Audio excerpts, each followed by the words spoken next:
louange à toi notre Seigneur, Jésus-Christ. Merci mon Dieu, merci mon Seigneur, par le nom puissant de notre Seigneur, Jésus-Christ. Amen.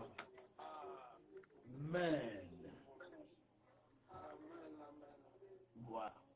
Nzambe azamalamu. Nzambe, Dieu est bon. Il a voulu que nous puissions passer ce moment dans sa présence. Et c'est ce qui est d'ailleurs important, c'est de passer des temps devant le Seigneur Dieu. Quand nous passons notre temps devant le Seigneur Dieu, c'est là où Dieu intervient, c'est là où Dieu agit, c'est là où Dieu opère beaucoup de choses. Dieu aime ceux qui le cherchent en fait. Dieu aime les gens qui le cherchent de tout leur cœur, les gens qui ont vraiment soif de chercher Dieu et qui ont soif de voir Dieu dans sa justice. C'est cela que Dieu aime. Dieu a besoin des gens qui les cherchent de tout leur cœur, de toute leur confiance. Cela est la pensée du Tout-Puissant. Que Dieu soit loué. Alors, bien-aimés, nous allons passer à l'enseignement.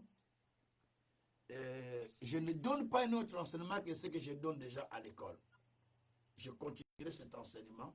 Chacun va saisir un aspect qui va nous amener dans la présence du Seigneur. Et que Dieu soit loué. Pour ceux qui suivent les cours souvent, j'ai donné un enseignement où je parle sur la culture de l'excellence. Comment il faut exceller dans la vie. Comment il faut faire des progrès évidents dans tous les aspects de notre vie. Parce que cela est très très important. Parce que la plupart du temps, des fois, on est tenté de cantonner par-ci par-là, mais on n'avance pas. J'ai déjà expliqué beaucoup de choses. Mais la fois dernière, j'expliquais à ceux qui étaient avec moi que nous avons besoin de persévérer. Nous avons besoin d'exceller dans la vie. Mais pour exceller, j'ai donné ce qu'on appelle le pilier de l'excellence. J'ai expliqué quelques piliers que j'ai déjà donnés. Et j'explique aujourd'hui un autre et quelques éléments qui s'ensuivent. J'avais donné déjà 6 éléments pour ceux qui m'ont suivi, 5 éléments pour ceux qui m'ont suivi. Mais là, si ne vous en faites pas, vous allez comprendre ce que j'explique. Tout le monde dans la vie cherche en tout cas à exceller. Tout le monde dans la vie cherche que ses enfants aussi excellent. Sa femme, son mari excelle. Sa famille excelle. Veut dire faire des progrès. En outre, que la personne puisse dépasser les autres.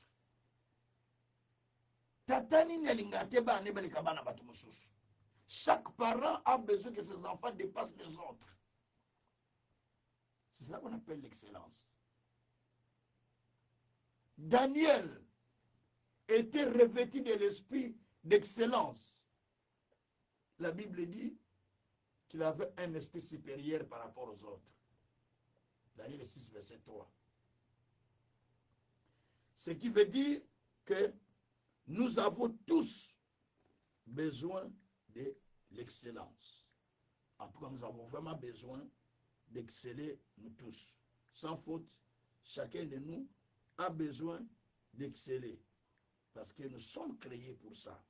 Nous sommes créés pour exceller. Donc, l'excellence ou la culture de l'excellence, ce n'est pas quelque chose de réservé pour une catégorie de personnes. Non.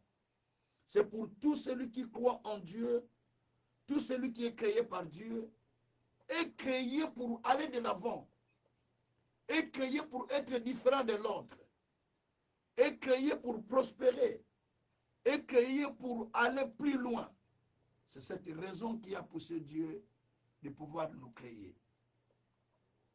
Parce qu'il a déposé en chacun de nous cet esprit de l'excellence. Mais pour exceller, il y a les piliers comme je l'ai expliqué. J'ai donné tant de piliers. Et parmi ces piliers que je vais rappeler rapidement, sans que je les énumère encore, j'ai commencé à expliquer comme premier pilier, c'est de comprendre d'abord ou de reconnaître ton appel. Qu'est-ce que Dieu veut que je fasse? Tu n'as pas besoin d'être un pasteur, mais tu as besoin de comprendre qu'est-ce que Dieu veut que je fasse. C'est là qu'on appelle connaître l'appel. C'était le premier élément à comprendre. Dans chaque situation, tout Nzambe demande à Dieu, Père, que veux-tu que je fasse pour ça? Dans cette situation, je dois faire quoi? Dieu va te montrer ce qu'il faut faire. Ça va te permettre d'exceller. Et deuxièmement, il faut développer un but dans ta vie. Quel est le but que tu poursuis? Quand tu m'écoutes, quand tu suis des formations bibliques par exemple, quand tu vas à l'église, quand tu écoutes la parole, quand tu travailles, quel est le but que tu poursuis? Celui qui n'a plus de but, c'est quelqu'un qui est déjà mort. Mais celui qui est mort doit avoir un but. Parce que la Bible dit dans Proverbe 16, verset 4, que Dieu a tout fait pour un but. Et c'est très important. Et troisièmement, il faut savoir que tu es né pour exceller dans ta vie. Dieu t'a créé pour exceller. Nzambe akela yo po kende liboso. Oh, alléluia. Dieu t'a créé pour exceller. Romains 8, verset 30. Ce qu'il a appelé, ce qu'il a connu d'avance, il les a appelés. Ce qu'il a appelés, il les a justifiés. Ce qu'il a justifiés, il les a glorifiés. Donc, Dieu t'a connu depuis le ventre de ta mère. Pour que tu deviennes quelqu'un. Dans Isaïe 49, verset 1 à 2, Dieu dit, je t'ai choisi quand tu étais encore une masse informe, avant que tu ne rentres dans le sein de ta mère. Et à la sortie, je t'ai établi. Isaïe 49, verset 1 à 2. Donc, je t'ai connu avant que tu rentres dans le sein de ta mère. Et à la sortie, je t'ai établi. Donc, il faut bien retenir ces choses. Tu n'es pas là par hasard. Avant que tu ne rentres dans le sein de ta mère, Dieu t'avait déjà connu. Moi, avant que je rentre dans le sein de ma mère, Dieu m'avait déjà connu. Et le jour de ma naissance, Dieu m'a établi. Et c'est ce que me dit les Écritures. Donc, je reste dans cette logique-là. Donc, il faut comprendre que tu es né pour avancer. Tu es né, pas pour être comme monsieur tout le monde, mais tu es né pour vivre une vie excellente. Pour mener, pas une vie soucieuse, mais une vie d'excellence. Parce qu'il faut que tes pensées soient remplies de l'esprit de l'excellence. C'est là où on va parler aujourd'hui, l'esprit de l'excellence. On va développer ça. Alors, j'ai expliqué au quatrième, je pense, j'avais dit qu'il faut avoir la persévérance d'un homme d'affaires. C'est-à-dire avoir la persévérance dans tout ce que tu fais. Ne te fatigue pas tant que tu n'as pas encore trouvé la solution. Il faut avoir la persévérance d'un homme d'affaires, comme Jésus l'a dit dans Luc 2,49. Ne savez-vous pas? Il faut que je m'occupe des affaires de mon Père. Il faut avoir la persévérance d'un homme d'affaires. Comme on dit aussi Proverbe 22, verset 29. Celui qui est établi dans son travail, il se trouve à côté des grands. Vous voulez vous retrouver à côté des grands? Soyez habile dans ce que vous faites, ou soyez motivé dans ce que vous faites. Et c'est très important. Vous avez besoin de ne pas vous fatiguer, mais de continuer jusqu'à ce que vous voyez la chose que vous attendez. Il y a les gens qui commencent bien, mais ils n'ont pas la persévérance. La persévérance, d'ailleurs, c'est le fait d'être endurant dans la chose. C'est l'endurance dans la chose. vous persévérez. Ne croyez pas si vous échouez que c'est fini. L'échec d'aujourd'hui n'est pas la fin de ma vie. Au contraire, l'échec d'hier m'a permis de pouvoir corriger ma vie. L'échec d'aujourd'hui me permet de corriger pour le futur. Donc tout échec est un correcteur pour l'avenir. Alors il ne faut pas se laisser croire que ta vie est finie. Mais il faut chercher à comprendre que chaque situation que tu traverses, Dieu le permet dans ta vie. Mais il le permet pourquoi? C'est pour t'aider à rebondir. Si tu as échoué, dis-toi, j'ai échoué dans tel domaine, mais ça ne doit pas s'arrêter par là. Chaque situation qui vient dans la vie, il vient pour t'affaiblir. Mais si tu prends ça de façon spirituelle, il vient pour te motiver à changer la vie. Peu importe la situation. Mais ça vient pour te motiver. Parce que Dieu se sert des situations que nous vivons et du temps pour changer notre vie. Daniel 2, verset 21. Dieu est un Dieu de temps et de circonstances.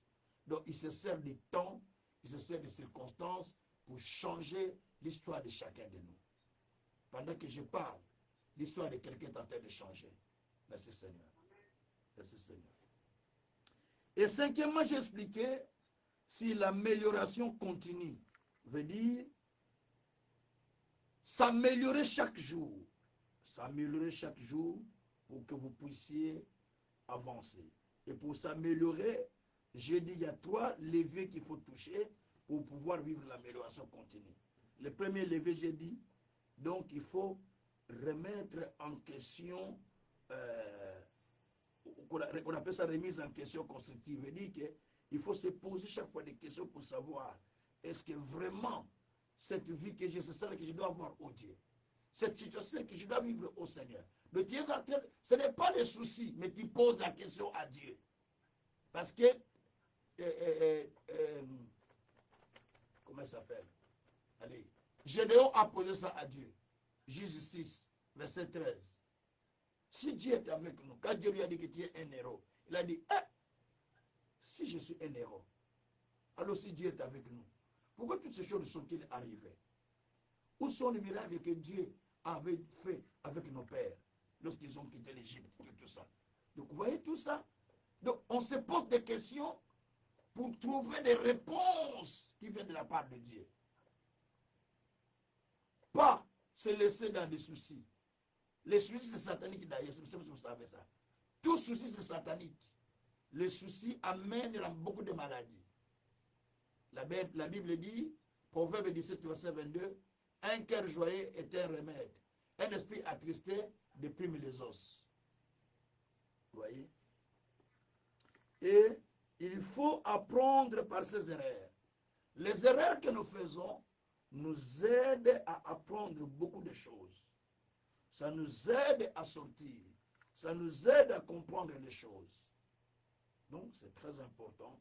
Des fois, par des erreurs que nous faisons, nous apprenons des choses. Jésus a dit dans Matthieu 22, vous êtes tous en erreur parce que vous ne connaissez ni les Écritures, ni la puissance. Donc, les erreurs que nous recevons peuvent nous aider à sortir de nos situations. Gloire soit rendue au Seigneur. Et troisièmement, il faut accepter les critiques constructives. C'est-à-dire, par moment, on te dit, ça c'est une erreur ce que tu fais. Mais toi tu dis, ah non, moi je n'aime pas ça. Si tu n'as pas le cœur qui accepte qu'on te corrige, qu'on t'instruise, sache que tu n'as pas encore le cœur de Dieu, ou alors tu n'es pas encore brisé. Une personne brisée, quand la parole lui reproche, ou bien ce qu'on lui dit, ce comportement n'est pas bon, on te reproche, la personne qui est brisée accepte cela de tout son cœur pour lui permettre de changer. On ne peut pas changer si on ne corrige pas. C'est la correction qui change notre vie. Si tu n'es pas prêt à faire ça, alors tu n'es pas encore un vrai enfant de Dieu. Ou alors tu es un enfant de Dieu, mais tu n'es pas brisé. Celui qui est brisé accepte. Il ne faut pas se cantonner dans ta position. Mais il faut accepter qu'on te corrige. Et reconnaître l'erreur à ce moment-là. Quand tu ne reconnais pas chez Dieu, c'est comme tu es orgueilleux. Alors Dieu résiste aux orgueilleux. Et ça, c'est des choses que nous voyons souvent dans des églises. Chez des croyants d'ailleurs. Dieu soit loué. Alors, dans tout ça, nous avons besoin de passer au sixième point qu'on appelle les passions et l'engagement. Passion et engagement. Il faut se donner un engagement personnel dans chaque aspect de ta vie. C'est-à-dire, il faut se donner un engagement personnel avec zèle, afin d'aller au plus loin au niveau de la vie. Ne te limite pas dans ce que tu es, dans ce que tu connais et là où tu es. Non. Il faut toujours vouloir admirer, aspirer à un niveau qui est plus élevé que ce que tu as aujourd'hui. J'admire toujours acquérir des connaissances plus élevées que ce que j'ai aujourd'hui, dans n'importe quel domaine. Parce que plus que tu apprends, plus que tu avances plus loin. Jésus a dit dans Luc 13, verset 31 jusqu'au verset 33. On est venu lui dire, sors d'ici. Jusqu'au verset 34 d'ailleurs, sors d'ici, parce que Hérode cherche à te tuer. Jésus dit, qui ça? Moi? Allez dire à ce renard. Il dit à Hérode, va dire au renard. Il dit à Hérode, il appelle le renard, Hérode renard. Allez dire à ce renard, je marche aujourd'hui. Je travaille aujourd'hui. Je travaille demain et le jour suivant. Je marche aujourd'hui. Je marche demain et après-demain. Il ne faut pas à un prophète de périr hors de Jérusalem. Il dit, je ne peux pas mourir en dehors de Jérusalem. Je ne peux pas arrêter. Je continuerai à faire. C'est-à-dire qu'il était déterminé. Il était dans son engagement. Il avait la passion. Jésus lui dit, je ne peux pas m'arrêter en route. Il faut que je continue. Combien de fois les gens se découragent quand on leur dit quelque chose? Je ne viens plus à l'église d'ailleurs. Je ne fais plus le travail que le pasteur m'a donné ou bien la responsabilité qui m'a été donnée à l'église. Parce que tu n'es pas persévérant, parce que tu n'es pas aussi, tu n'as pas la passion et tu n'as pas de l'engagement avec Dieu. On ne prend pas l'engagement sacré à la légère. Proverbe 20, verset 25. Il ne faut jamais prendre un engagement sacré à la légère. Prenez l'engagement avec tout sérieux. Si tu t'engages à prier Dieu, prends ça au sérieux. Si tu t'engages à donner à Dieu, ne coupe pas, donne ça au sérieux. Si tu t'engages à jeûner, prends ça au sérieux. Toi, tu n'es que poussière, lui, il est Dieu. Il peut te prendre à n'importe quel moment. Tu ne discuteras pas devant lui. Hein. Lui, il est au-dessus de tout. Toi, tu n'es qu'une poussière. Ce soir, il peut te demander, viens. Demain, il peut te dire, viens.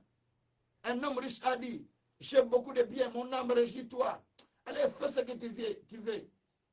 Dieu dit, insensé, ce soir même, je redemande ton âme, viens.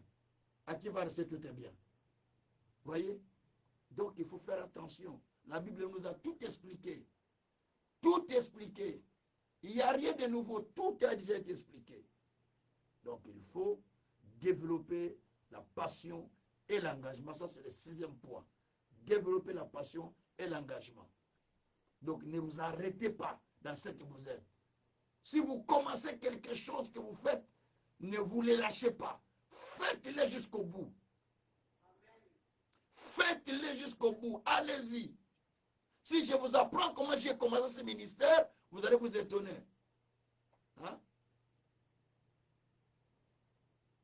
Je le faisais sous les arbres, et dans des endroits où la pluie tombe, je suis sous l'arbre, je suis en train de faire avec ma Bible. Tout seul, sous les arbres. Dans des retraites, j'allais toujours dans des retraites. Je reste sous un arbre en train de prier avec ma Bible. Ce n'est pas, pas 2000, hein? Ah. Parce que j'étais persévérant. J'ai dit, il faut que je voie Dieu dans ma vie. Déjà en 1987, j'ai quitté loin pour aller prier à Badading. Bandal Badading. Pour ceux qui connaissent Kinshasa. Combien de kilomètres? Mais à pied. Et à 4 heures du matin que j'allais à la prière. Parce qu'à 6 heures, je dois être là-bas à la prière. Parce que j'avais la passion et l'engagement pour la chose de Dieu. C'est la passion qui me poussait. Si vous avez la passion pour la chose de Dieu, vous ne vous l'arrêterez pas. Une fois à ma campagne, j'encadrais des jeunes d'une famille. Je ne citerai pas les noms parce qu'ils sont trop populaires de Mobutu. Quand je suis rentré, le père m'a dit, qu'est-ce que tu viens faire tout toi, chef, ici? J'ai dit, je viens prêcher les frères qui prient avec Jésus en cas. Ah bon? Et il commence à aller à l'église. Il a dit, fermez la porte. On a fermé la porte. On m'a tabassé sérieusement. Mais demain, je n'ai pas arrêté de continuer à prêcher ce frère-là. J'ai continué à aller les chercher. Ça, c'est la passion. Si toi, on te fait ça, c'est fini. Tu ne vas plus aller chercher les âmes. Mais moi, j'ai continué à aller chercher les âmes là. Et les frères là sont venus demander par l'église. Le pasteur dit, on a tapé les frères Kazin à cause de nous, tout ça, en tout cas, pardon, tout ça. Mais après un moment, qu'est-ce qui s'est passé? Le papa là, hospitalisation. Cas critique, papa, qui demande d'aller prier? On va appeler les frères Kazin qui viennent prier. Je suis allé prier. Mais il n'y a pas de moi là, mon fils. Pardonne-moi l'attitude que j'ai eue, tout ça. C'est des riches, du combat de l'époque des gens de Mobutu. Et j'ai prié pour les messieurs. Voyez un peu ça? Donc, c'est des choses que vous devez développer. La passion et l'engagement. Quand elle est en vous, vous ne vous arrêtez pas. Ce n'est pas parce que le pasteur est tombé dans le péché, vous vous arrêtez. Ce n'est pas parce que la femme du pasteur vous a injurié, vous arrêtez. Non. Quand la passion est là, rien ne peut vous arrêter. Vous continuez parce que vous prenez un engagement avec Dieu. Gloire soit rendue au Seigneur. C'est pourquoi Jésus a dit, je marche aujourd'hui, demain et après-demain. Il ne faut pas qu'un prophète périsse hors de Jérusalem. Luc 13, verset 31 à 33. Gloire soit rendue au Seigneur. Et septième élément, c'est vouloir aller plus loin. Ou sortir, en bref, on va dire ça, sortir de son confort. Je vais expliquer. Dans la vie, il ne faut pas vouloir rester dans le même confort. Il faut par moment sortir un peu de votre confort pour aller ne fût-ce qu'ailleurs pour un jour simplement. Goûter et revenir pour dire, ah, peut-être demain je vais essayer encore une autre fois. Tant que vous n'êtes pas encore sorti de votre zone de confort, vous ne pouvez pas aller plus loin. Il y a des temps où nous demeurons dans le désert, mais il y a des temps où nous sortons du désert. Luc 1, verset 80, la Bible dit, l'enfant croissait et se fortifiait en esprit, mais dans le désert, jusqu'au temps marqué par le Seigneur, où il se présentait devant Israël. Luc 1, verset 80. C'est-à-dire, il y a un temps où tu passes des moments dans le désert, dans des situations compliquées, dans des rejets, dans des moqueries. Ce n'est pas la fin. À ce moment-là, la Bible dit que l'enfant s'est fortifié en esprit. Ça veut dire qu'il grandissait pendant qu'on parle de vous, pendant qu'on se moque de vous, pendant qu'on vous critique. Faites grandir votre esprit par ce qu'on vous dit. Il ne faut pas que votre esprit s'affaiblisse pendant qu'on vous parle. Au contraire, votre esprit est en train de grandir. La Bible dit d'ailleurs que celui qui s'affaiblit dans la détresse, au jour de la détresse, sa force ne sera que détresse. Donc il faut commencer à grandir, à se fortifier, à aller plus loin. Et c'est très important, très important. La Bible dit, dans Osée, chapitre 13, verset 13, jusqu'au verset 14, la Bible dit d'ailleurs que les péchés d'Éphraïm étaient mis en réserve. Les douleurs de l'enfantement sont arrivées. Mais Éphraïm était un enfant peu sage. Il ne voulait pas sortir. Et pourtant, les douleurs de l'enfantement étaient là. Le temps de sortir était déjà à terme. Mais Éphraïm ne veut pas sortir. Pourquoi? Parce qu'il ne comprenait pas le temps de sa sortie. Je vais lire le verset là, c'est très important. Mon Dieu. Allons dans Osée, chapitre 13. C'est très important. Alors dans Osée, chapitre 13, vous allez voir le verset là. Osée au chapitre 13. Vous allez voir ce qu'on dit là. C'est très important. Peut-être moi je parle ça d'une manière résumée, mais disons les détails du texte. Osée 13, alors, verset 13 à 14. La Bible dit, je commence au verset 12 pour avoir l'idée, de 12 à 13, c'est 12 à 13, pas 13 à 14, 12 à 13 d'ailleurs. L'iniquité d'Éphraïm est gardée, son péché est mis en réserve. Hein? Je vais expliquer. Les douleurs de celles qui enfantent viendront sur lui. C'est un enfant peu sage qui, au terme voulu, ne sort pas du sein maternel. On dit ici, le péché d'Éphraïm est gardé. Ces péchés me sont mis en réserve. Pourquoi? Parce que les douleurs de celui qui devait enfanter étaient déjà venues. Mais Éphraïm est un enfant qui était peu sage. Le temps de sortir est là. Mais il ne veut pas sortir du sein de sa mère. Oh, les 9 mois où l'enfant fait dans le ventre est déjà fini. Mais Éphraïm ne veut pas sortir, comme on dit, la grossesse est à terme.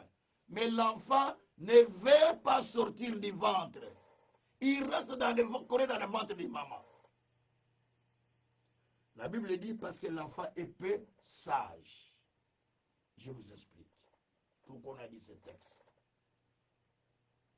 C'est-à-dire, quand l'enfant est peu sage, même si l'enfant est au terme, la grossesse est au terme, il ne sait pas tourner la tête pour sortir.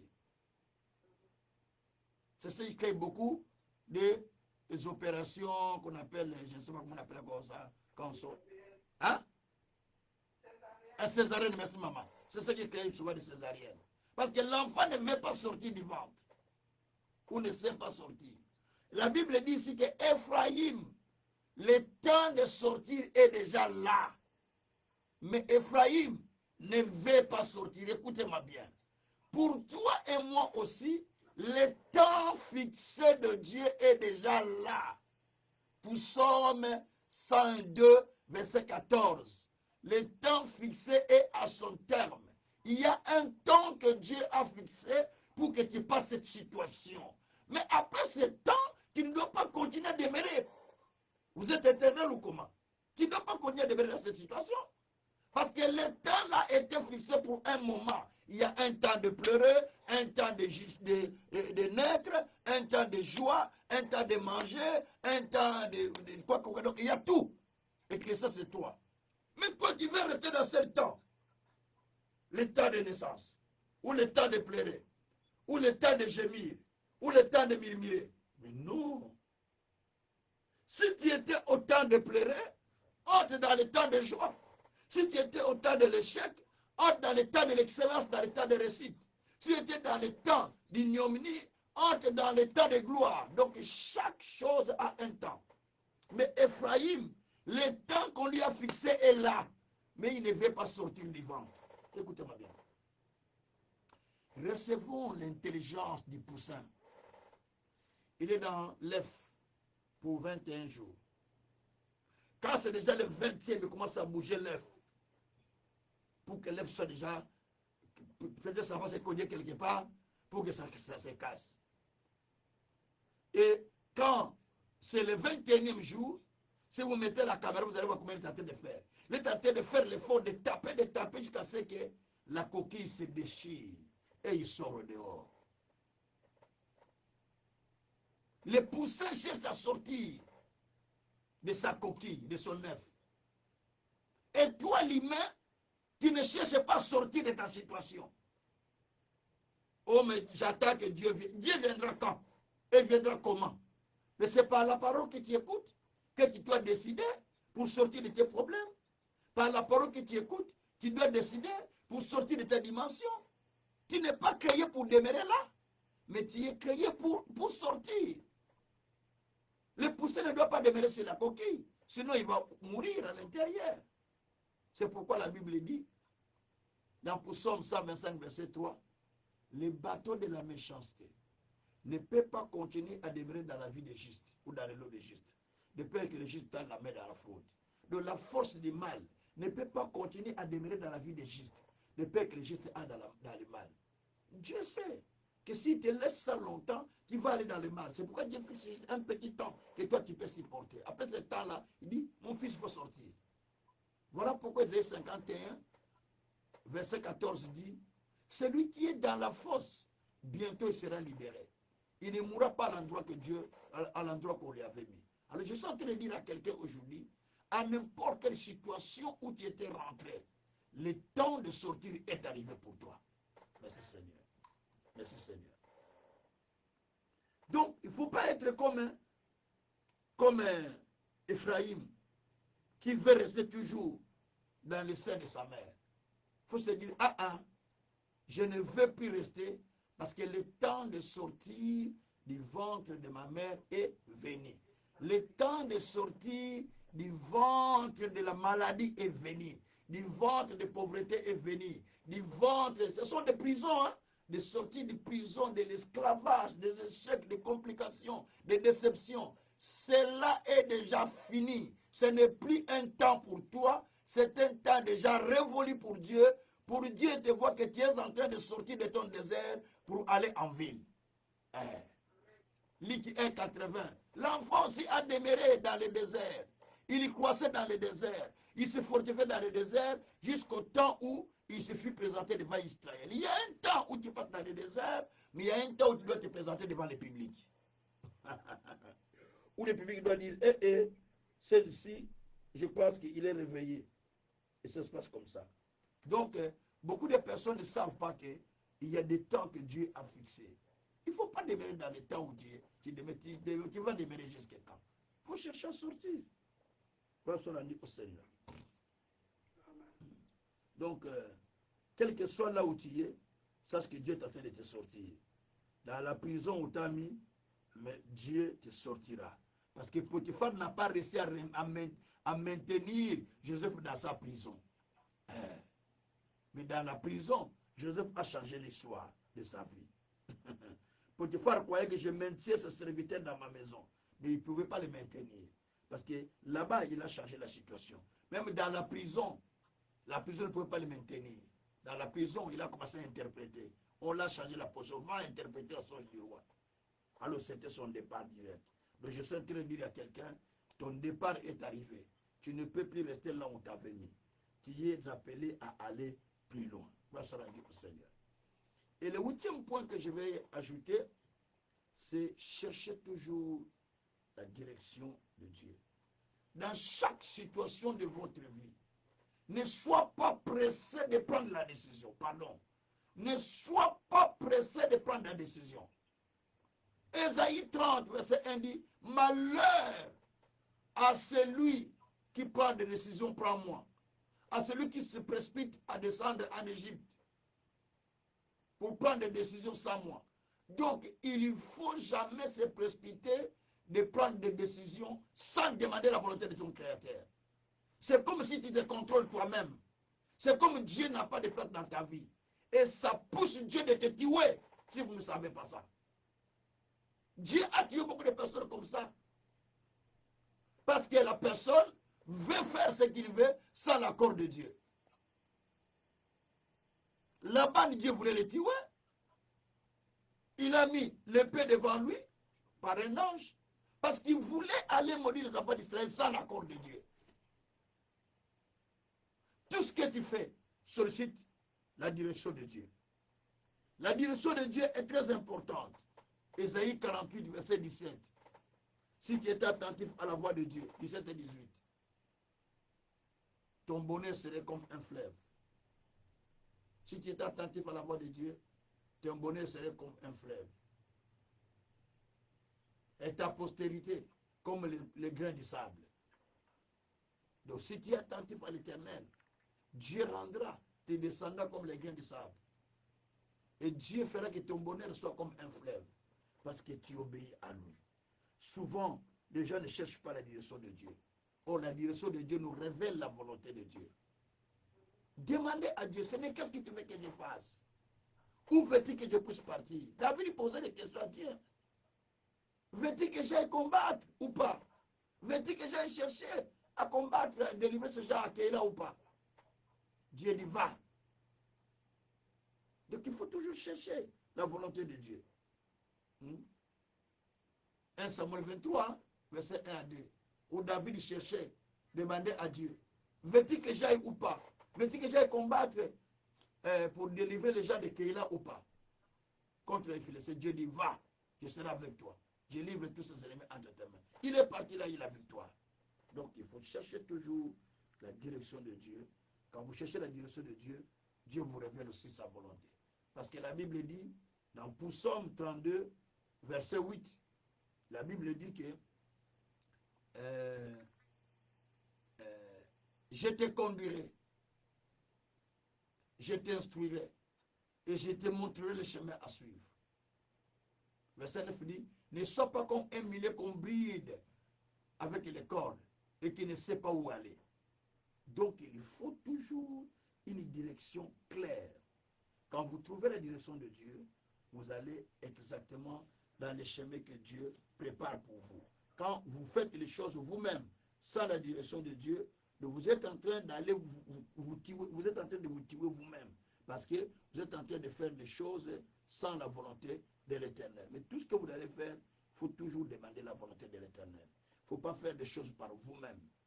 Voyez, la Bible dit, dans Proverbe 14, verset 12, je vous le lis, telle voie paraît droite à un homme, mais son ici, c'est la voie de la mort. Donc c'est un chemin qui te pense que cela est droit pour toi, mais c'est le chemin qui t'amène à la mort. Proverbe 14, verset 12. Quelle voie paraît une belle voie pour l'homme? Mais, au contraire, c'est le chemin qui amène à la mort.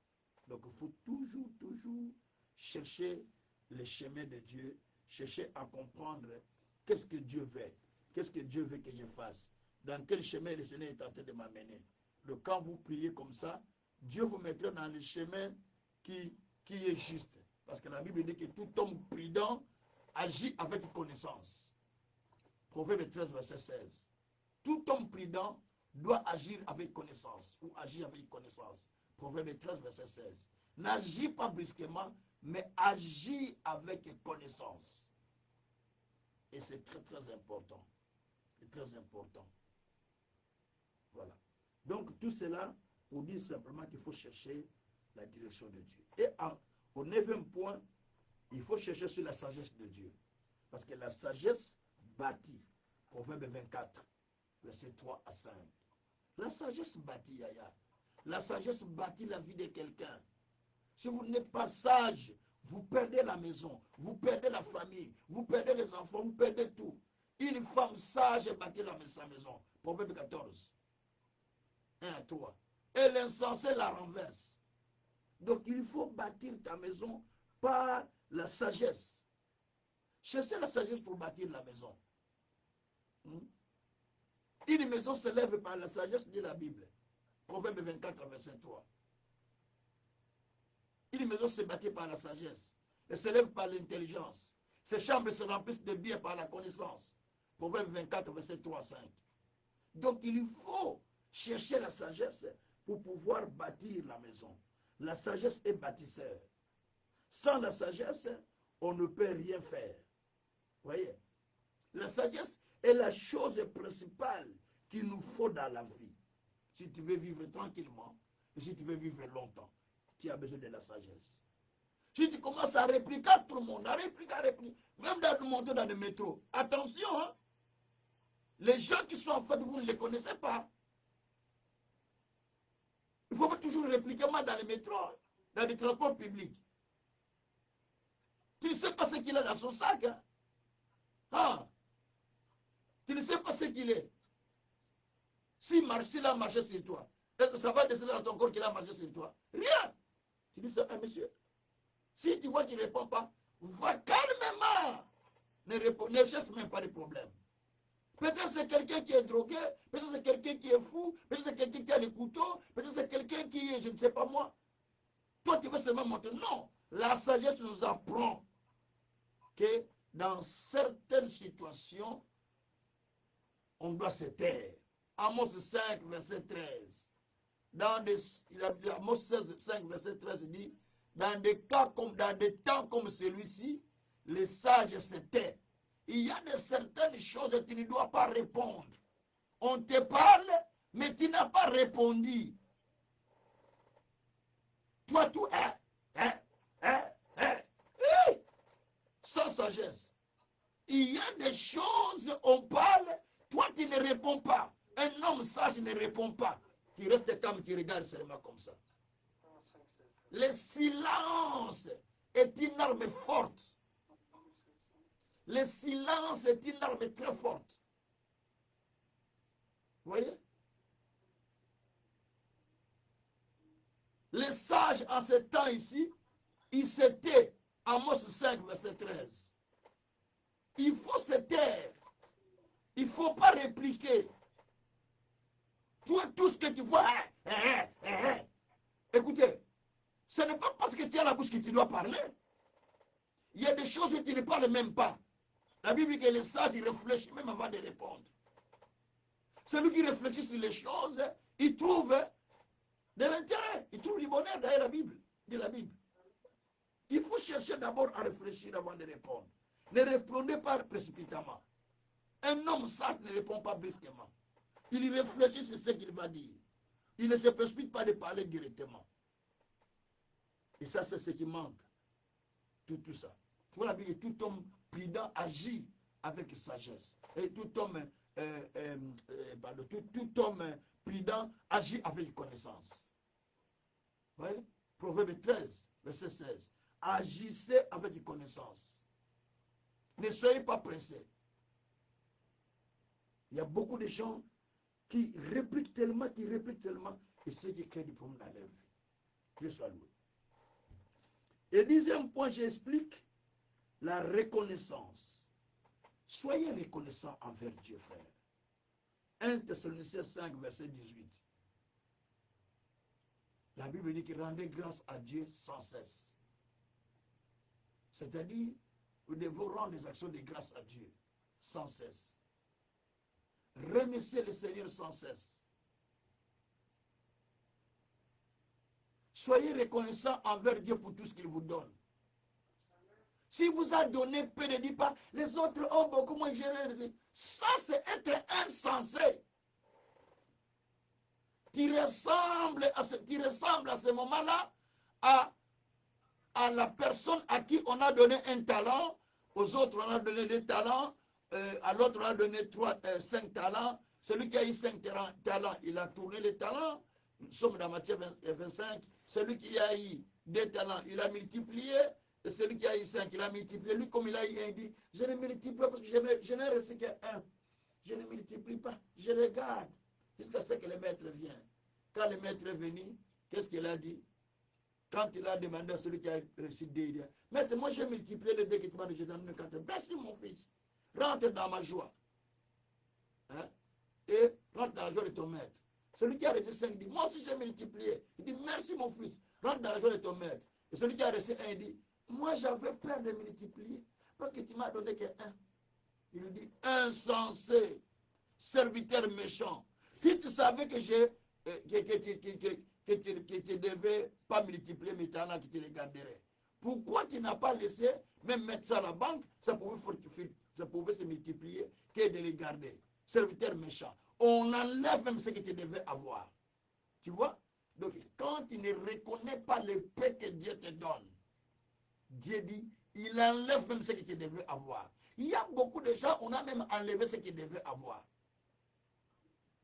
Tu dors, tu te réveilles le matin, rends grâce à Dieu.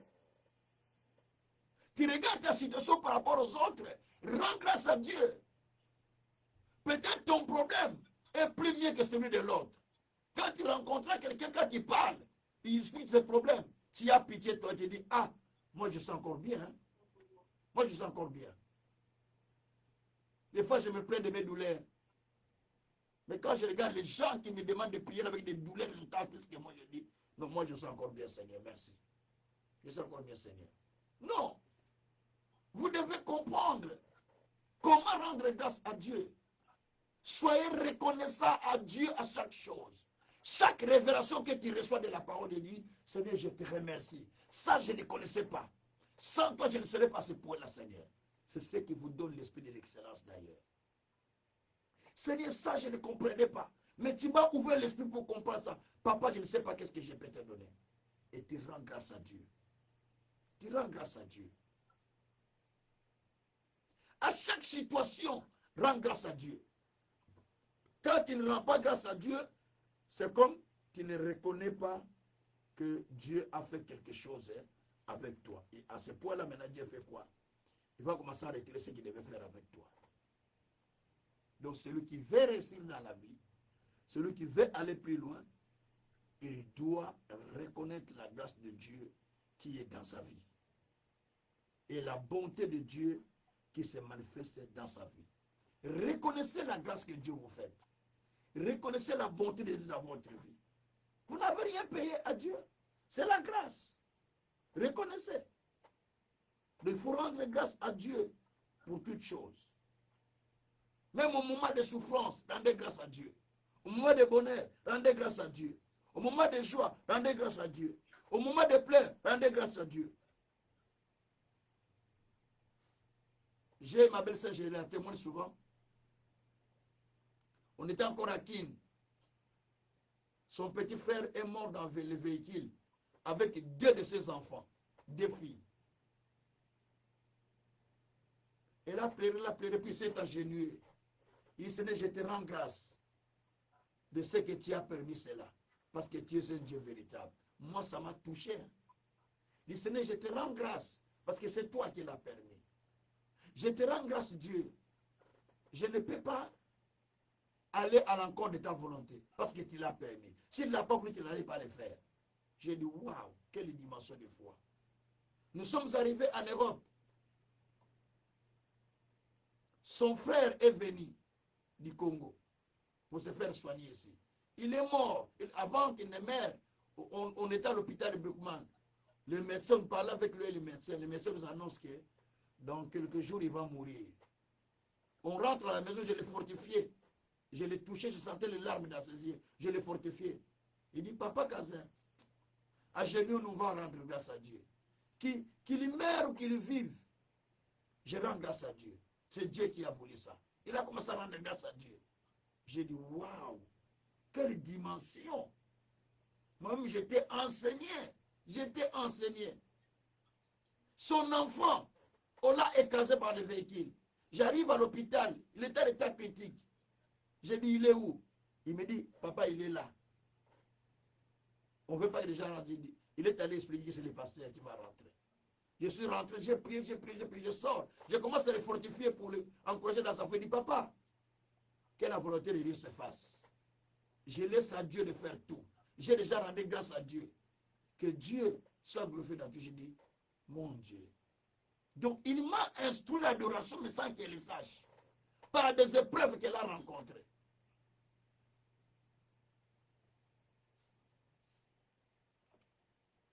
Vous voyez un peu ça? Donc, pour vous dire simplement, il faut savoir rendre grâce à Dieu pour ce qu'il vous fait. C'est pourquoi l'apôtre Paul a dit dans 1 Corinthiens 10, non, 1 Corinthiens 15, pardon, verset 9 à 10, il a dit que la grâce qui a été donnée à d'autres a été donnée aussi à moi. Mais je n'ai pas pris cette grâce en vain. J'ai travaillé plus que tout. Donc, saisissez la grâce de Dieu dans votre vie. Ne la prenez pas à la légèreté. Ne soyez pas les chrétiens qui prient, viennent, ils disent on sort, il y a la maison, c'est fini, il n'y a plus rien. C'est quel chrétien vous êtes? La Bible, vous la lisez seulement les jours de la prière. La prédication, vous l'écoutez seulement les jours de la prière. Mais il faut écouter la prédication tous les jours de votre vie. Tous les jours de votre vie. Moi, j'aime beaucoup de prédications en ligne. J'aime la chaîne de la radio que vous pouvez suivre tous les jours. Comme ça, vous êtes toujours dans le bain, de la chaleur de Dieu. Que Dieu soit loué. Donc, ne murmurez pas, mais cherchez plutôt à développer la communion avec Dieu. Cherchez à développer la communion avec le Seigneur. Engagez-vous dans la voie de l'action de grâce devant le Seigneur. Selon Hébreux 13, verset 15. Faites des actions de grâce à Dieu, avec des sacrifices à l'Éternel. Et cela va créer en vous l'esprit de l'excellence. Et c'est très très important. Dieu veut qu'on soit reconnaissant en lui. Deutéronome 8, verset 18. Dieu demande qu'on reconnaisse que c'est lui qui a donné la possibilité d'avoir tout ce que nous avons. Que ce n'est pas par nous-mêmes, mais c'est par lui que nous recevons toutes ces choses. Donc, soyez toujours reconnaissants. Et si vous êtes reconnaissants, le Seigneur fera en sorte que vous puissiez aller plus loin. Voilà donc la partie que j'ai expliquée qui est très, très, très importante. Et je vais vous expliquer seulement une dernière partie et je vais m'arrêter par là. Le reste, je vais l'expliquer pour les étudiants qui seront demain. Alors, le développement de l'esprit de l'excellence en soi. Comment pouvez-vous développer un esprit d'excellence dans votre vie? Très important. Est-ce que comme ça, on prie, Dieu, je veux l'excellence. Je veux l'excellence, je veux l'excellence, je veux l'excellence, je veux... Allez, ça vient? Non. C'est un travail de tous les jours. C'est un travail de tous les jours. C'est un travail qui change l'homme pour aller plus loin. C'est un travail que l'homme doit faire jour après jour pour lui permettre d'aller de l'avant. Comme j'ai donné déjà la définition à plusieurs niveaux, l'excellence, c'est être au-dessus, c'est avoir un niveau qui est au-dessus des autres. C'est dépasser les autres, c'est se distinguer en fait. C'est la distinction qu'on appelle l'excellence. C'est se distinguer des autres. C'est être inégal aux autres. C'est être exceptionnel. C'est devenir supérieur à d'autres personnes.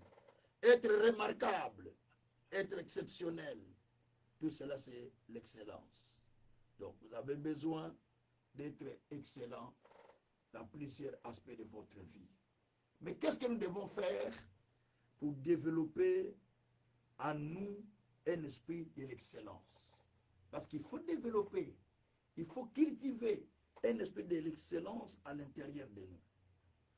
Pour développer un esprit de l'excellence, il faut qu'on parle d'abord que l'esprit de l'excellence vient de Dieu lui-même. C'est Dieu qui a déposé dans notre intérieur l'esprit de l'excellence. Je vous l'explique. Faites une petite étude de Genèse chapitre 1, verset 1 jusqu'à 31. Je ne vous demande pas beaucoup de versets. Genèse 1, verset 1 à 31. Quand vous allez faire cette étude, vous allez voir que Dieu a commencé à créer tout. À chaque fois qu'il créait des choses, il disait tout est bon. Il crée, il dit tout est bon. Pendant les 6 jours que Dieu a créé, chaque jour qu'il disait tout est bon. Tout est bon, tout est bon. Il crée les arbres, tout est bon. Il crée les animaux, tout est bon. Il crée ici la terre, tout est bon. Il crée les étoiles, tout est bon. Mais au 6e jour, quand il a créé l'homme, lisez déjà le verset 28, 26 plutôt, jusqu'au verset 31, faisons l'homme à notre image et à notre ressemblance, afin qu'il domine sur toutes choses. Ah, le but pour lequel il a créé, afin que l'homme domine, l'homme contrôle, l'homme règne, l'homme excelle, donc l'être humain en fait, qu'il puisse régner. Donc tu es créé pour régner dans ta vie. Et je croyais que les gens avaient compris. J'ai dit que vous êtes créé pour régner dans votre vie. Eh, mon Dieu, vous êtes créé pour régner dans votre vie. Et c'est une vérité. C'est une vérité. Vous êtes créé pour aller de l'avant. Vous êtes créé pour être différent des autres. Vous êtes créé pour exceller. Vous êtes créé pour être différent. Vous savez, si vous êtes 1000 personnes, on va compter 1000 personnes. Mais toi, tu dois être différent des autres. On va dire, il y a 1000, mais on a trouvé un homme, une femme, ou un homme, mais qui est différent des autres. Ah, lui, il ne parle pas comme eux. Il n'agit pas comme eux. Il ne fait pas comme eux. Lui, il est différent. Parce que vous êtes en train de vivre ce qu'on appelle l'excellence. Vous menez une vie de l'excellence. Ce n'est pas le fait d'avoir l'argent, non. Mais le fait d'avoir la pensée qui vous distingue des autres. La pensée qui vous met en distinction. Vous n'êtes pas celui qu'on va emporter chez les gens. Viens, ici on part. Va là-bas, on part. Non, vous êtes celui qu'on dit, Papa Kazé pour le voir. Ce n'est pas facile, hein. Lui dire, venez, on va faire ça. Lui, il faut lui expliquer avant. Donc, parce que les gens savent que vous êtes comme ça. C'est un esprit que vous avez développé en vous. C'est une discipline que vous avez développée en vous. Qui a fait que vous vivez différemment des autres. Différemment des autres. Vous voyez? Alors, Dieu, lorsqu'il crée, il a créé l'être humain. Mais quand vous lisez le verset 31 de Genèse 1, Dieu a constaté que, après avoir créé l'homme, Dieu vit que tout cela était très bon, c'est ça l'excellence. Il n'a pas dit que tout cela était bon, tout cela était très bon. Mais quand il crée des animaux, quand il crée les étoiles, quand il crée tout, il disait tout est bon. Mais quand il a créé l'homme, qu'il a fabriqué lui-même avec ses mains, il dit, la Bible que Dieu vit que cela était très bon, ou cela était excellent. C'est là où vient le mot excellence. Tout était excellent pour Dieu. Donc quand Dieu t'a créé, il t'a créé de façon excellente. C'est pourquoi pour Somme 8, verset 5, en allant jusqu'au verset 8, qui est l'homme pour que tu te souviennes de lui? Qu'il a fait un peu inférieur aux hommes. Qu'il y a donné la domination sur toutes les nations. Hein? Et qu'il y a donné la domination de toute la création. Donc, c'est-à-dire que l'homme est excellent. Il n'y a pas une autre créature à qui Dieu se soucie plus que toi.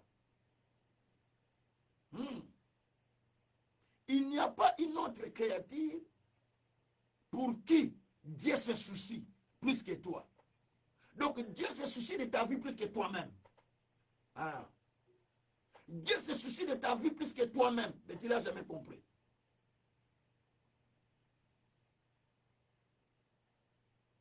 Le fardeau que Dieu a pour ma vie, moi-même je ne l'ai même pas. Mais Dieu a ce fardeau.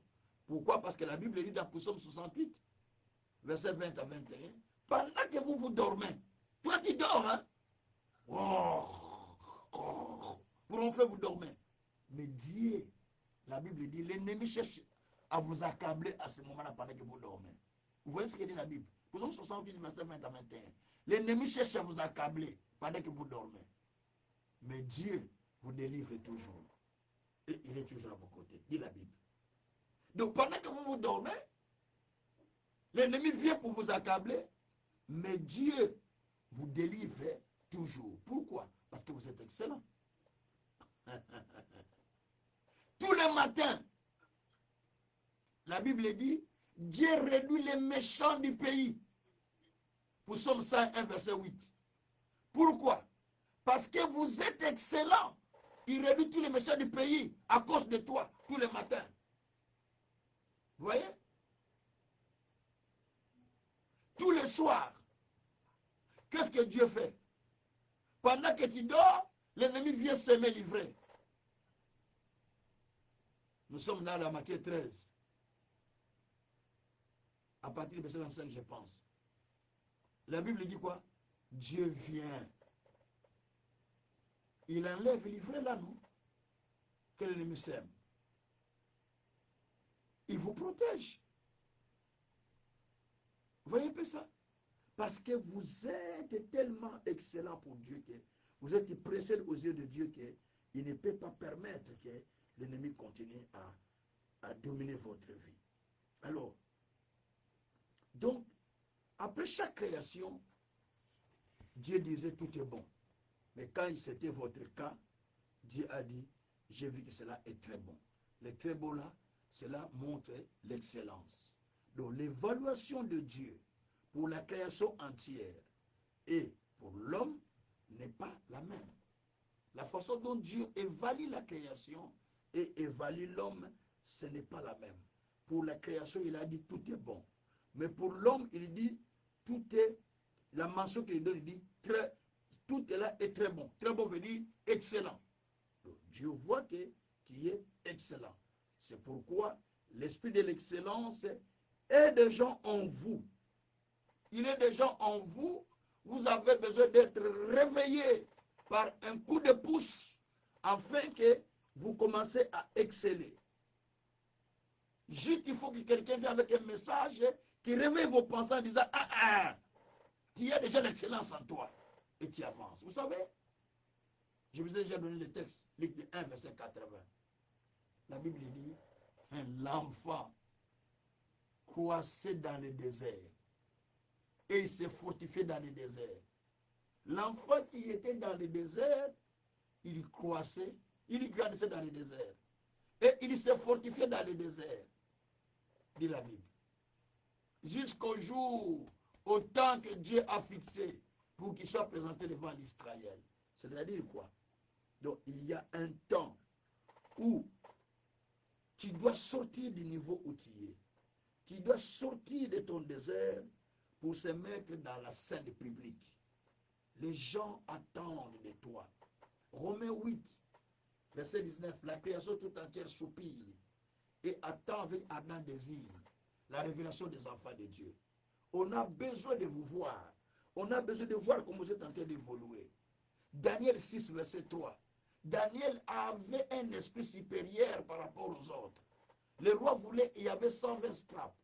Il voulait maintenant établir 3 comme chef. Quand on va compter 3, Daniel est dedans. Maintenant, le roi veut mettre un seul pour chef. C'est Daniel. Parce que Daniel les surpassait tous, parce qu'en lui, il y avait un esprit supérieur. Vous avez en vous un esprit supérieur qui dépasse tous les autres. C'est la raison pour laquelle vous devrez exceller. L'esprit de l'excellence est déjà en vous. Mais vous devez d'abord comprendre que j'ai l'esprit de l'excellence dans mon intérieur et je dois me développer. J'ai l'esprit de l'excellence dans mon intérieur, je dois distinguer, je dois exceller. Je veux que nous prions le Seigneur aujourd'hui. Ma prière que je vais faire avec vous et que vous allez faire avec moi, c'est de demander à Dieu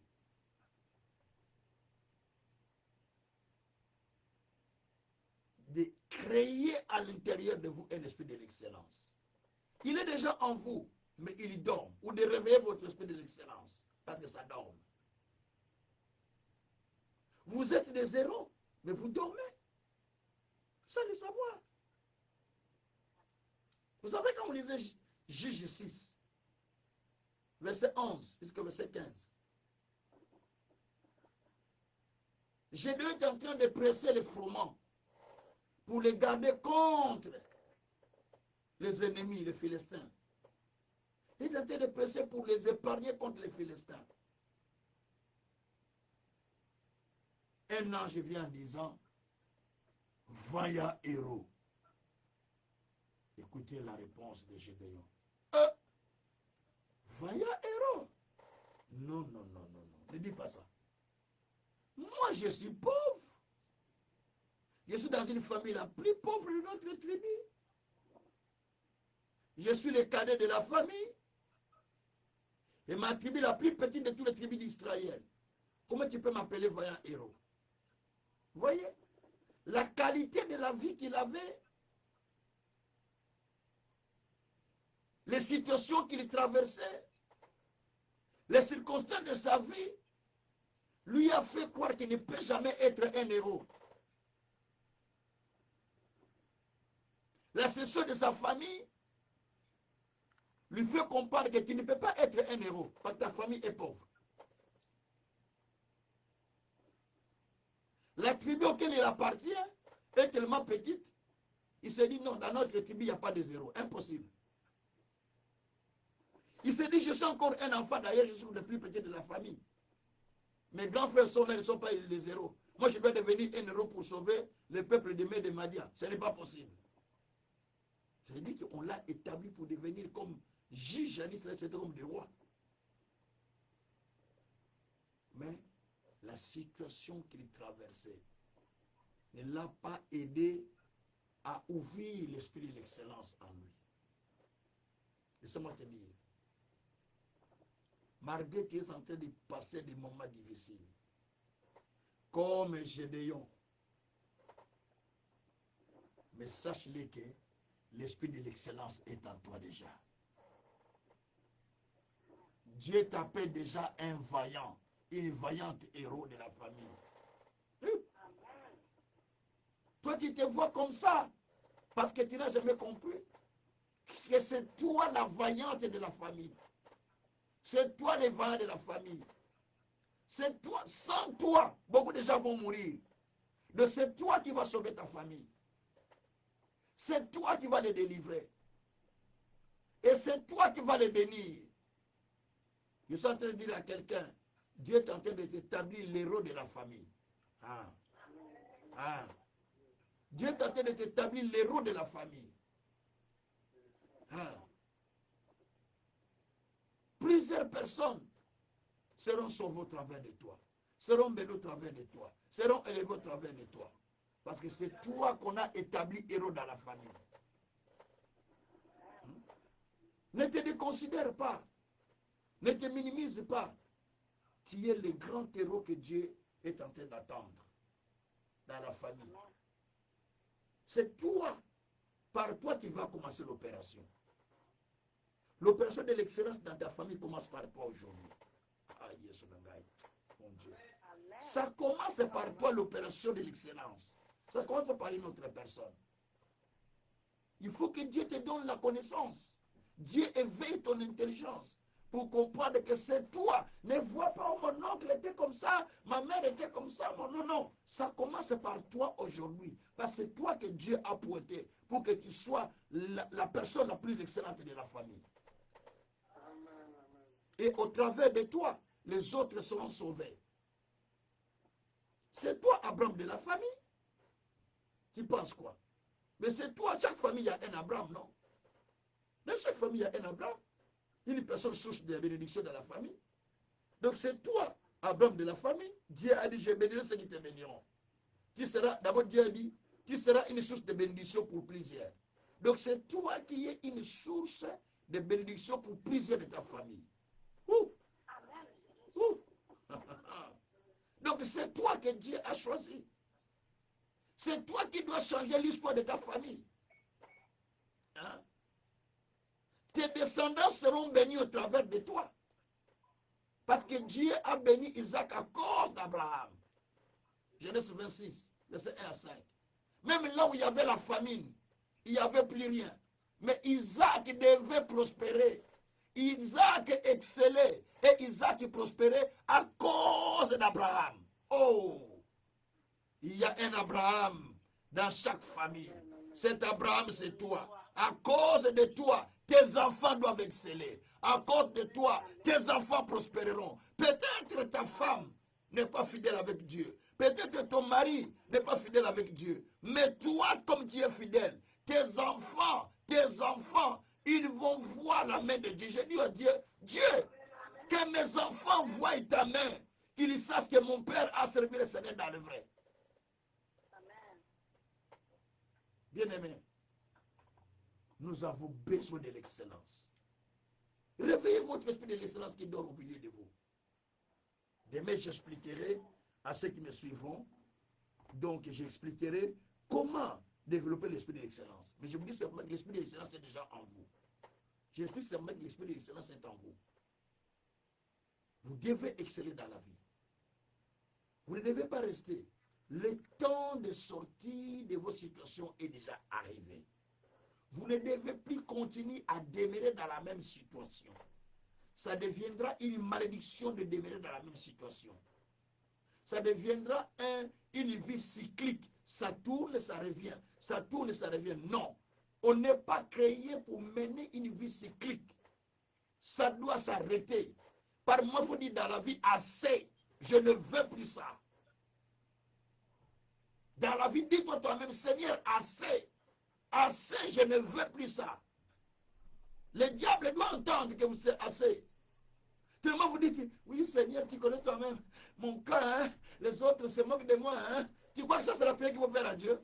Dieu a besoin de cette prière. Il n'a pas besoin de ça, Dieu. Dieu appelle ça des inquiétudes et des murmures. Ça ne monte pas vers Dieu. Cette prière, même aucun âge ne va prendre sa coupe pour remplir une prière amenée vers Dieu. Il n'y en a pas. Parce que les prières sont amenées par des anges. Ça ne va pas aller. Vous voyez? Dieu a besoin de gens qui ont compris les Écritures, qui ont compris la parole. Que Seigneur, mon temps est déjà là. L'état de mon excellence est déjà là. L'état d'avancer est déjà là. Le temps de changer l'histoire de ma vie est déjà là. Le temps de changer ma situation est déjà là. Si tu as une petite belle robe, mets-la. Tu as des petits bijoux, mets-les. Tu attends quoi? Qu'on met les bijoux comme on faisait à l'époque, dans les cercueils? Non. Tu as un petit costume beau, mets-le, tu attends quoi? La mort pour que tu mettes le costume? Parce qu'il y a des gens qui attendent seulement la mort, on met le costume blanc. La mort, on met la robe blanche. Non. Mais ce que tu as, c'est maintenant qu'il faut commencer la vie d'excellence. Comment se sentir excellent? Sens-toi excellent dans ta vie. Tu t'habilles proprement, tu t'habilles bien. Donc tu mènes une petite vie de l'excellence là. Dieu va voir que, il est rentré dans ce que moi j'attends. Allez, il commence à popper des demandes d'excellence dans ta vie. Parce que toi, tu l'as commencé. Comment tu veux que Dieu commence, toi, tu n'as pas commencé? Donc, et tout ça, ça montre que nous avons besoin de l'excellence. Et le temps de cette excellence, c'est maintenant. Dites avec moi, c'est maintenant que je dois exceller. C'est maintenant. Voilà. Donc, c'est maintenant qu'il faut exceller. Ce n'est pas demain. C'est maintenant, ça commence maintenant là que nous prions. Dis Seigneur, maintenant, je ne veux plus attendre. C'est maintenant que tu m'amènes. Ah, mon Dieu. C'est maintenant que tu dois m'amener dans l'excellence. Parce que Dieu a dit, au temps du salut, je te secourais. Hein? Donc c'est maintenant, 2 Corinthiens 6, verset 2. Donc Dieu vient maintenant, pas demain. C'est maintenant que tu dois changer les choses. C'est maintenant qu'il doit me secourir. C'est maintenant qu'il doit me bénir. Dieu a dit à Abraham, quitte le pays de ton père et ta mère, je te bénirai. Dès qu'Abraham a quitté, Dieu a commencé son opération. Non? Donc c'est maintenant que Dieu veut vous bénir. Nous allons commencer maintenant à prier le Seigneur en disant, Seigneur, je vais exceller en tout. L'heure est venue. Je ne peux plus rester. Vous savez l'excellence? L'excellence veut surpasser l'autre. Avoir un esprit supérieur par rapport à l'autre.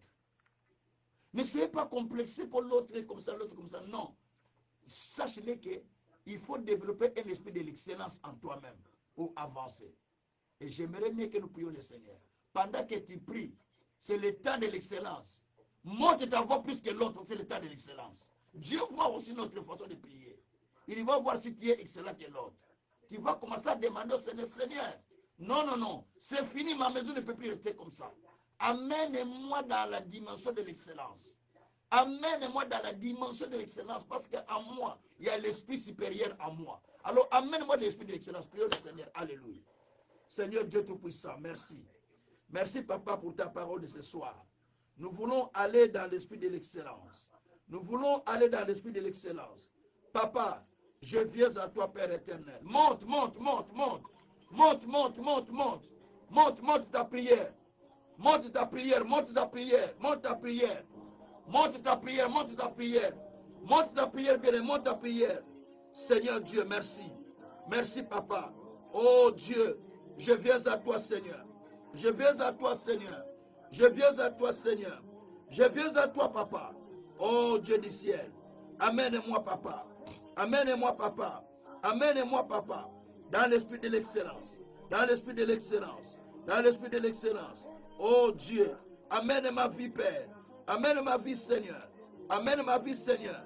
Dans l'esprit de l'excellence. Papa, je te prie. Papa, je te prie. Oh Dieu, amène-moi, Seigneur. Amène-moi, Seigneur. Dans l'excellence, Père. Dans l'excellence, mon Dieu, mon roi. Oh Dieu Tout-Puissant. Amène-moi, Père. Dans l'excellence, Papa. Amène-moi, Seigneur. Dans l'excellence, mon Dieu. Éternel Dieu des armées. Amène-moi, Papa. Amène-moi, mon Dieu. Amène-moi, mon Seigneur. Dans l'excellence, Père éternel. Créateur du ciel et de la terre. Amène chacun de nous. Dans l'excellence. Monte ta voix, monte ta voix. Monte ta voix, monte ta voix. Monte ta voix, monte ta voix, monte ta voix. Monte ta voix, monte ta voix. Tu dois exceller, tu dois exceller. Tu dois exceller, tu dois exceller. Tu dois exceller, bien-aimé. Le temps de l'excellence est venu. Le temps de l'excellence est venu. Le temps de l'excellence est venu. Le temps de l'excellence est venu. Le temps de l'excellence est venu. Oh Dieu, merci. Je veux, Seigneur, l'excellence dans ma vie. Je veux l'excellence dans ma vie. Je veux l'excellence dans ma vie. Je veux l'excellence dans ma vie. Père éternel, je monte ma voix vers toi. Montez la voix vers Dieu. Montez la voix vers Dieu. Libère ton micro, monte la voix vers Dieu. Libère le micro, monte la voix vers Dieu. Montez la voix vers Dieu. Libérez ton micro, monte la voix vers Dieu. C'est le temps de ton excellence. C'est le temps de ton excellence. C'est le temps de ton excellence. C'est le temps de ton excellence. Monte ta voix bien-aimée. Monte ta voix bien-aimée. Monte ta voix bien-aimée. C'est le temps de ton excellence bien-aimée. C'est le temps de ton excellence bien-aimée. Monte ta voix vers Dieu. Monte ta voix vers Dieu. Monte ta voix vers Dieu.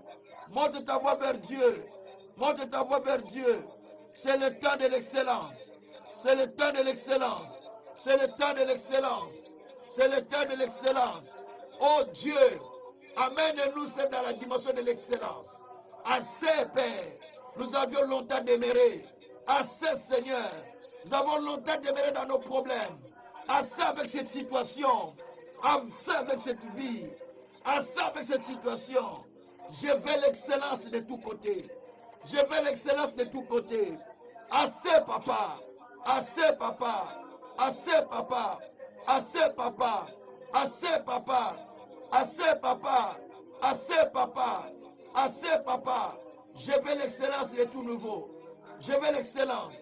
Je veux l'excellence de tout nouveau, Papa. Lobroko shakataba. Maro broko shantarababa. Eya babarako shintarababa. Eya babaraka shantaraba. Robroko shintarababa. Eya babaraka shintarababa. Oh Jésus, je veux l'excellence. Je veux l'excellence. Je veux l'excellence. Je veux l'excellence. Je veux l'excellence. Je veux l'excellence. Je veux l'excellence. Je veux l'excellence. Je veux l'excellence. Oh Dieu, je veux l'excellence, Papa. Je veux l'excellence, Papa. Je veux l'excellence, Papa. L'excellence à tout niveau. L'excellence à tout niveau. L'excellence à tout niveau. L'excellence à tout niveau. Rabraka Shantarababa. Eyababaraka Shintarababa. Robroko Shintarababa. Eyababaraka Shintarababa. Eh Jésus. Jésus. Jésus. Descends, Papa. Descends, Papa. Descends, Papa. Eh Jésus. J'ai besoin de l'excellence. J'ai besoin de l'excellence. J'ai besoin de l'excellence. J'ai besoin de l'excellence. J'ai besoin de l'excellence, Papa. J'ai besoin de l'excellence, Papa. J'ai besoin de l'excellence, Papa. Eya babarako shakaraba. Malubekeria baroko shenderia. Masatara manoke. Yabroko sokoria baba. Ezandarako tekeria. Malu sekeria boro. Marabreko sokoria. Masantara baroke. Yabroko tekeria ma. Masandara baroke. Shiko boroko sekeria. Oh, par la Dieu pour votre excellence. Par la Dieu pour votre excellence. Par la Dieu pour votre excellence. Par la Dieu pour votre excellence. Par la Dieu pour votre excellence. Par la Dieu pour votre excellence. Par la Dieu pour votre excellence. Par la Dieu pour votre excellence. Vous devez exceller. Vous devez exceller. Vous devez exceller à tous égards. Et Yabroko Shabara. Marie Koroko Shandaraba. Masuteria Maro. Eriakara Broko Tekesa. Luzakaria Mararo Ketera. Maru Ketera Auko Shikeria Mo. Endere Berako Shakata Baba. Maru Zekeria Baba. Masantaria Maro. Edi Koria Kata Konderia Kosekeria. Alu Zekeria Maro. Ashitarabano Kesa. Makunderia Kotoko Sakata Maneke. Aduberia. Ashigeria Katakoria. Masontoria Babaraka Teke. Adiko Sekeria. Maluze Kete Manaya.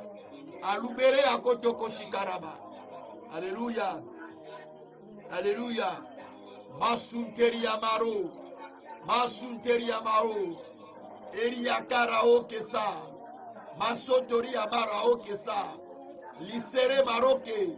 Alukeria Maro Kesa. Aduberia Katako Shekeria Mama.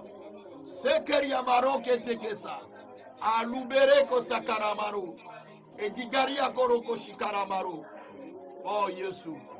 Oh Yesu. Oh Yesu. Je te bénis Père. Je te bénis Père. Je te bénis Père. Lubereko Shitarababa. Lekeria Baba Baba. Rokotoko Shikarababa. Marako Shikarababa. Eya Baba Rakashataraba. Edeke Sakatamao. Misendereko Shikaria. Maruzekeria Baba. O Santaria Karakotekeria. Eluzakaya Baba. Masantarabu. Eya Baba. Nikeria Baba. Regreko Shitara Baba. E Santara Baba. Eya Baba Rakashitaraba.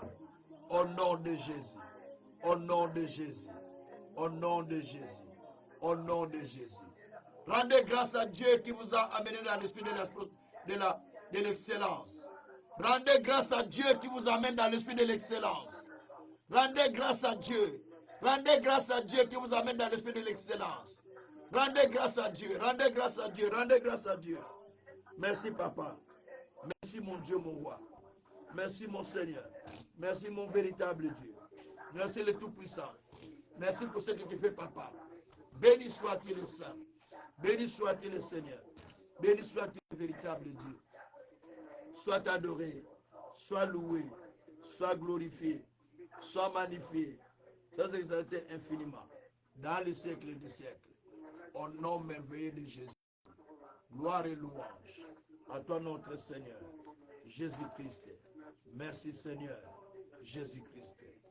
Alléluia, Alléluia, Alléluia, Alléluia, Alléluia, Alléluia, Alléluia, Alléluia. Merci Seigneur. Au nom de Jésus. Merci Seigneur. Alléluia. Je vais prier. Seigneur Dieu, nous te bénissions. Ce soir, tu nous as montré que nous pouvons exceller. Car tu as déposé à l'intérieur de chacun l'esprit de l'excellence. Chacun de nous est un héros pour la famille. Chacun de nous est un héros, Seigneur, pour son environnement. Qui a fait de nous des sources de bénédiction pour plusieurs. Et à la création, tu as déposé à nous l'esprit de l'excellence. Seigneur Dieu, nous voulons exceller en toutes choses. Nous voulons exceller dans notre vie. Père éternel, libère la puissance de l'excellence en nous. Libère l'onction de l'excellence en chacun de nous. Car toi, tu as dit, le temps fixé est à son terme. Maintenant, Seigneur, comme le temps à son terme, ouvre-nous les portes pour que nous trouvions une grande salle où nous pouvons enseigner les peuples. Ouvre-nous les portes pour des grandes bénédictions que nous attendons de toi. Ouvre-nous les portes pour l'excellence, Seigneur de gloire. Oh Dieu, nous voulons être des hommes et des femmes excellents.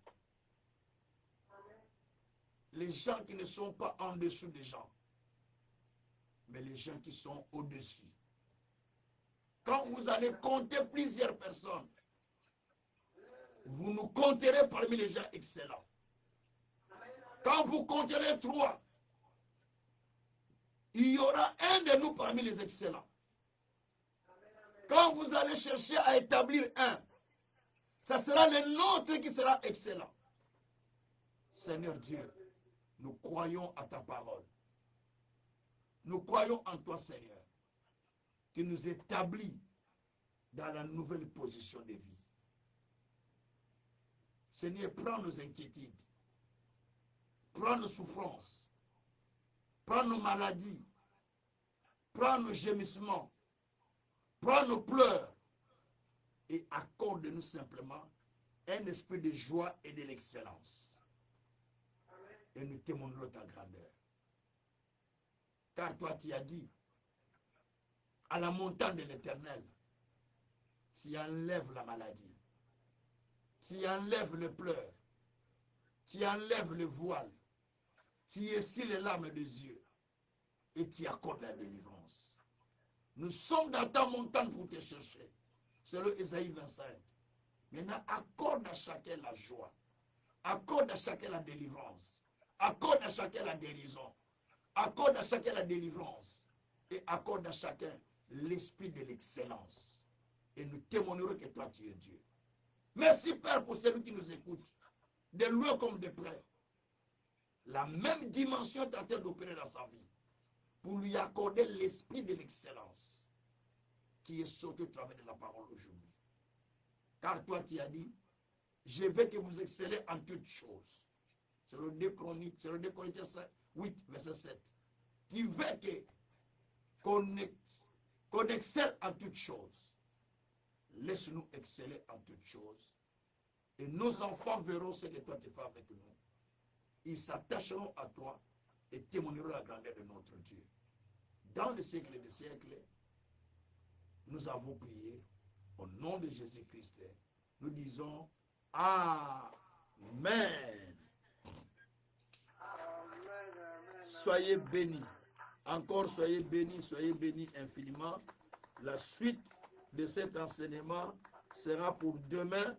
Pour ceux qui seront libres, vous pouvez me suivre encore demain à 20h15. Si vous êtes libre. Si vous n'êtes pas libre, ce n'est pas grave. Si vous êtes libre, vous pouvez suivre cet enseignement à 20h15. Demain, à la même heure, à 20h15, je continuerai cet enseignement. Que le Dieu souverain continue encore à vous bénir grandement, grandement, au nom de Jésus-Christ. Amen. Allez, soyez bénis et encore soyez bénis. Merci beaucoup, maman. Soyez bénis.